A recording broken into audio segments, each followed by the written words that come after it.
Olá pessoal, mais uma quinzena de estudos que se inicia e eu vou fazer mais uma aula com um vídeo, explicativo do conteúdo que vocês já receberam em casa, que a escola já enviou. Eu sei que muitos já estão fazendo, mas para quem ainda tiver dúvida, é só assistir o vídeo que a gente vai esclarecer algumas questões. Hoje o nosso tema é figuras de linguagem. Figuras de linguagem, elas são subdivididas em vários tipos de figuras. E hoje nós vamos ver algumas figuras de palavras e figuras de pensamento. Por que é importante estudar as figuras de linguagem? Porque elas estão sempre presentes em diversos textos do nosso dia a dia, e é importante também para você fazer uma boa interpretação desses textos e para você fazer a sua redação. Ela é muito importante para quem aí já está em um nível mais avançado no ensino médio, por exemplo, que está prestes a fazer provas de Enem, de vestibular, provas de concurso. É muito importante, porque elas sempre estão caindo em provas. Então, hoje nós vamos ver algumas que a gente vê mais nesse tipo de prova, algumas que eu considero mais importantes, as mais usadas, que são algumas de palavras e algumas de pensamento, tá bom? Então, acompanhem comigo. Primeiro vamos falar o que é especificamente. Qual é a diferença de figura de palavra e figura de pensamento? Figura de palavras ou semânticas são figuras de linguagem que consistem no emprego de uma palavra em um sentido não convencional, ou seja, em um sentido conotativo. Como assim? Vocês já estudaram sentido conotativo e sentido denotativo. O sentido conotativo é aquele sentido que não é o real daquela palavra. Ou seja, não é o sentido convencional, o sentido usado no dia a dia corretamente, de acordo com o nosso dicionário. Então, o conotativo tem esse outro significado. Por isso, figura de palavra. A gente usa palavras que não têm aquele sentido para dizer outra coisa, entenderam? Na hora que vocês verem os exemplos, vocês vão entender melhor. Já as figuras de pensamento têm como função dar ênfase às ideias e pensamentos através da expressão. A figura de pensamento ela está mais relacionada ao texto e ao contexto da situação. Ela dá ênfase a determinada expressão dentro de uma frase, dentro de um texto, tá bom? Então, ela não é especificamente uma palavra que mudou de sentido dentro do texto. Ela é o pensamento, tá? Mas ambas fazem parte das figuras de linguagem. Então, gente, não precisa ficar decorando o que é figura de palavra, o que é figura de pensamento. O importante é vocês saberem o que significa cada uma delas e que são consideradas figuras de linguagem, da linguagem, porque a nossa linguagem é extremamente ampla, tá bom? Vamos começar pela famosa metáfora, tá bom? Vou ficar um pouquinho mais aqui de lado para vocês conseguirem ver. A metáfora representa uma comparação de palavras com significados diferentes e cujo termo comparativo fica subentendido na frase. Ou seja, é feita uma comparação, mas nós não temos aquela palavrinha que liga os dois sentidos para mostrar que é uma comparação. O que está dizendo aí nesse texto? Eu trouxe uma tirinha para poder representar, que eu acho que através de um texto, de uma imagem, a gente consegue visualizar melhor. Um personagem falou: fala uma coisa romântica. O outro disse: meu amor é uma caravana de rosas vagando num deserto inefável de paixão. Uau, agora traduz. Aí você está querendo demais. Aonde nós podemos encontrar a metáfora? Aqui nesse balão, onde diz que o amor é uma caravana de rosas. O amor é uma caravana de rosas? Claro que não. mas está fazendo uma comparação. Só que o termo dessa comparação está subentendido. Eu poderia falar, meu amor é como uma caravana de rosas, mas eu falei que ele é. A gente sabe que não é. Portanto, é uma metáfora. Eu estou fazendo uma comparação e esse termo comparativo está subentendido, ou seja, ele não aparece, tá? Agora vamos ver a comparação, especificamente. É chamada de comparação explícita. Ao contrário da metáfora, nesse caso são utilizados conectivos de comparação, o como, o assim, o tal qual. Então, gente, toma cuidado para não confundir a metáfora com a comparação, porque na comparação esse termo aparece. Olha só, vamos ler aqui. Acorda, Armando. Você não sabe que o amor é como uma flor? Se não for regada e bem cuidada, ela murcha e morre, tá? O amor é como o motor do carro, Armando. Se não trocar o óleo e não cuidar da mecânica, uma hora ele não funciona mais. Ah, entendi. Ou seja, vocês podem perceber que nos dois balões, a personagem está fazendo uma comparação do amor. No primeiro balão, faz uma comparação do amor com uma flor, e no segundo balão, do amor com o motor de um carro. E por que é uma comparação e não uma metáfora? Porque nós estamos usando o conectivo como? Conseguiram entender a diferença? É bem facinho, né? Agora vamos para a metonímia, também muito utilizada em questões de Enem, cai muito em provas, tá? Já é importante para vocês ir ficando a par disso, porque depois vocês só vão relembrando. É a metonímia, ela é a transposição de significados considerando parte pelo todo, autor pela obra. Como assim? A gente usa o todo para poder falar de uma parte. Ou a parte para poder falar de um todo, né, na realidade. Olha só o exemplo aqui.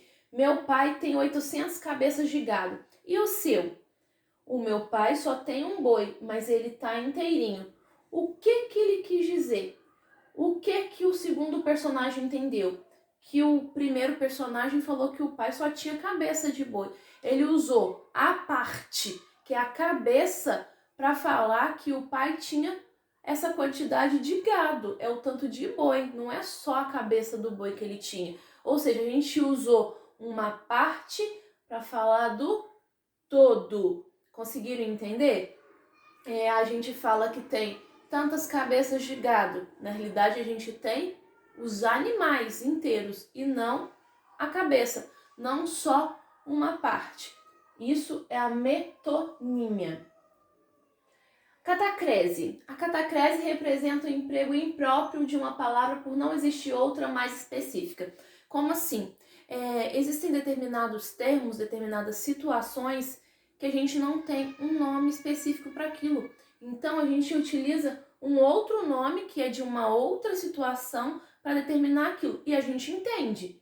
Só que ela não é aquilo. Por exemplo, aqui está vindo uma bala e a bala fala: o Senhor poderia me ajudar? Estou meio perdida. O que isso quer dizer? A gente vê muito em reportagens, né, na televisão, falando sobre bala perdida.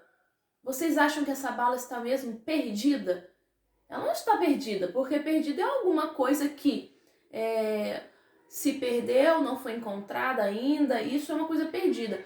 Esse é o nome que se dá para quando alguém dá um tiro que não foi para nenhum alvo, não foi para atingir nada específico, e a bala perdida acaba acertando uma outra pessoa que não tinha nada a ver com a situação. Na realidade, ela não estava perdida. A gente costuma falar que a bala foi achada, né? Alguém achou essa bala. Mas esse é o nome que a gente dá por não ter um nome específico para essa situação. Por isso é bala perdida. Quando a gente faz esse tipo de associação, o nome que a gente dá é catacrese, tá bom, gente? Vamos para o próximo. Eufemismo. O eufemismo é muito interessante.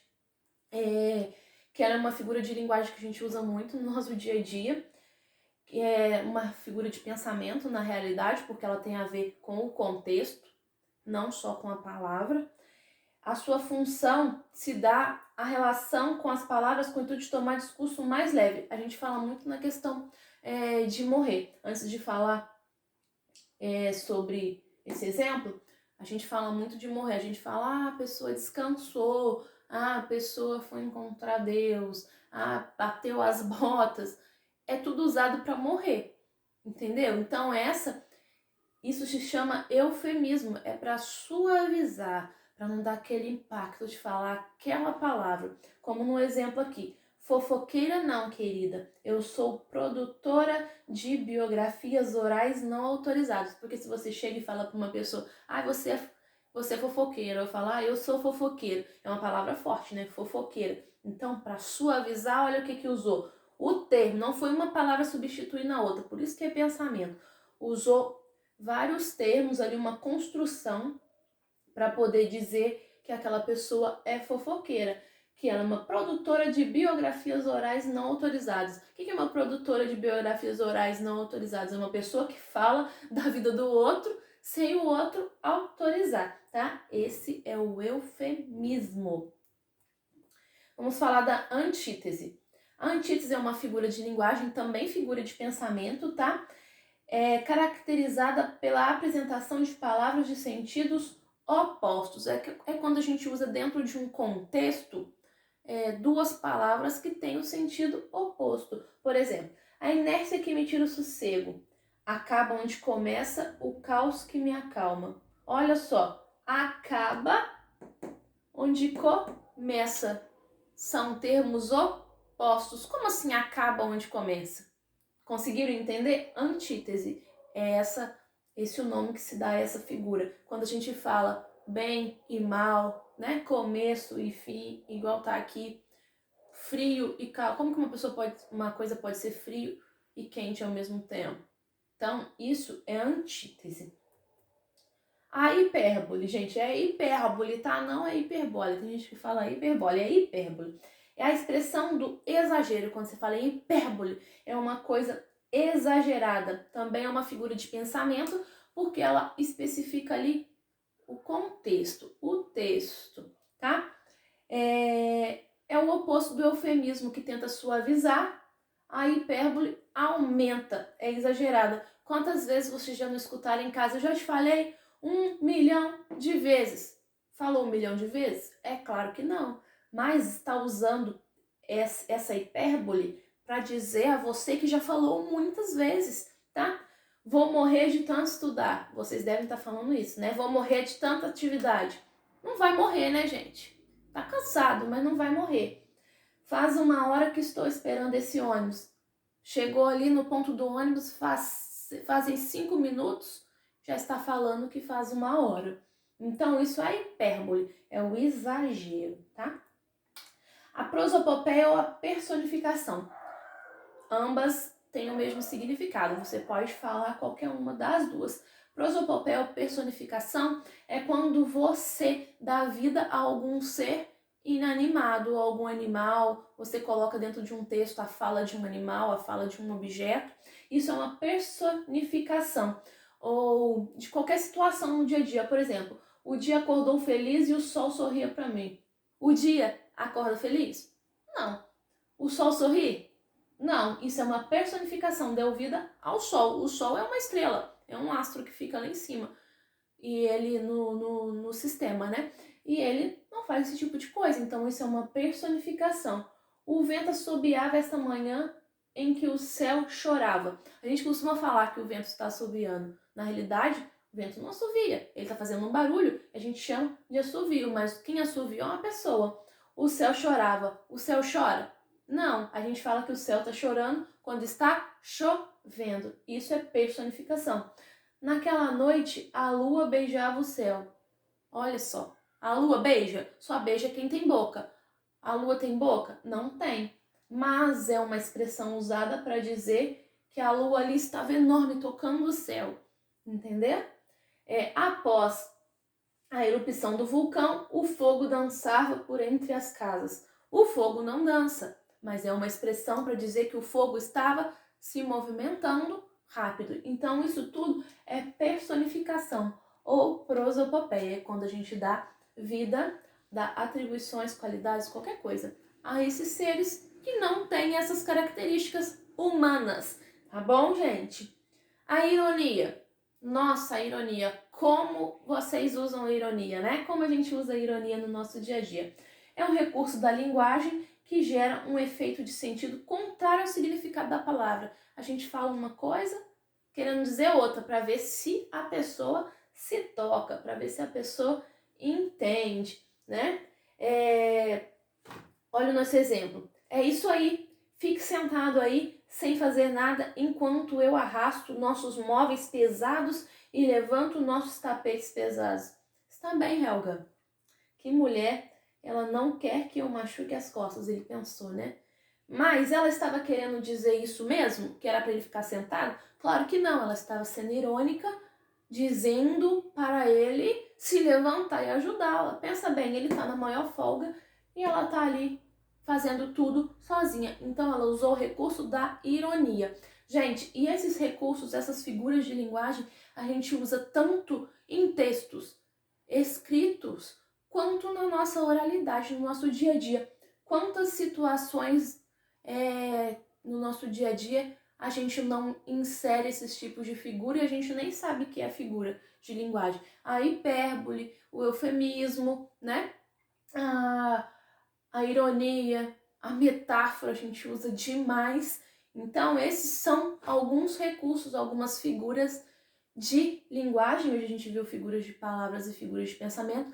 Existem mais, mas para não ficar muito cansativo, eu selecionei essas e mandei atividades para vocês fazerem, tá? Qualquer dúvida é só entrar em contato comigo. Um recadinho para vocês: estudar não é obrigação, gente. Não é uma obrigação estudar. A gente tem que se sentir bem estudando. É uma porta aberta para o próprio crescimento e evolução. É construir um mundo inteiro de possibilidades dentro de si. Então, quem estuda abre novas possibilidades, abre novos horizontes. Então, estudem. Não estudem por obrigação. Estudem pensando no futuro de vocês, tá bom? Então, por hoje é isso. Fiquem com Deus.